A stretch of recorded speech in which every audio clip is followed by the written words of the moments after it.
ক্রমে উত্তপ্ত হয়ে উঠছে দুই পরাশক্তি, চীন ও যুক্তরাষ্ট্রের চলমান বাণিজ্য যুদ্ধ।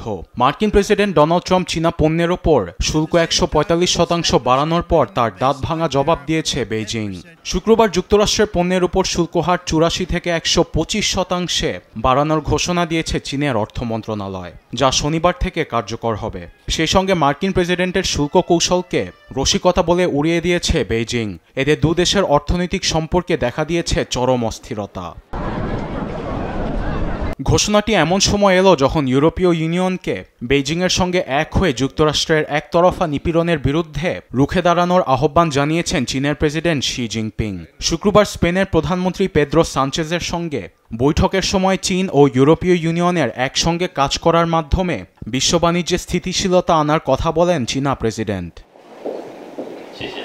এদিকে পাল্টা শুল্ক হার আরোপের পেছনে বিবৃতি দিয়েছে চীনের অর্থ মন্ত্রণালয়। বলেছে, বর্তমান শুল্ক হারের প্রেক্ষাপটে মার্কিন পণ্যের জন্য চীনা বাজারে গ্রহণযোগ্যতার কোনো সম্ভাবনা নেই। বারবার অস্বাভাবিকভাবে উচ্চ হারে যুক্তরাষ্ট্র যে শুল্ক আরোপ করছে তা এখন একটি সংখ্যার খেলা হয়ে দাঁড়িয়েছে এবং এটির কোনো বাস্তব অর্থনৈতিক ভিত্তি নেই। সেই সঙ্গে বৈশ্বিক অস্থিরতার সম্পূর্ণ দায় যুক্তরাষ্ট্রকেই নিতে হবে বলে সাফ জানায় জিনপিং প্রশাসন। এদিকে চীন ও যুক্তরাষ্ট্রের পাল্টাপাল্টি শুল্ক আরোপ নিয়ে উদ্বেগ জানান বিশ্ব বাণিজ্য সংস্থার মহাপরিচালক এনকোজি অকঞ্জো। বৃহস্পতিবার তিনি বলেন, মার্কিন চীন বাণিজ্য উত্তেজনা দুই অর্থনীতির মধ্যে পণ্য বাণিজ্য 80% পর্যন্ত কমিয়ে দিতে পারে। বিশ্ব অর্থনীতিকে দুটি ব্লকে বিভক্ত করার ফলে বিশ্বব্যাপী প্রকৃত জিডিপি দীর্ঘমেয়াদে হ্রাস পেতে পারে প্রায় 7%, যা বিশ্ব অর্থনীতিতে ডেকে আনবে বিপর্যয়।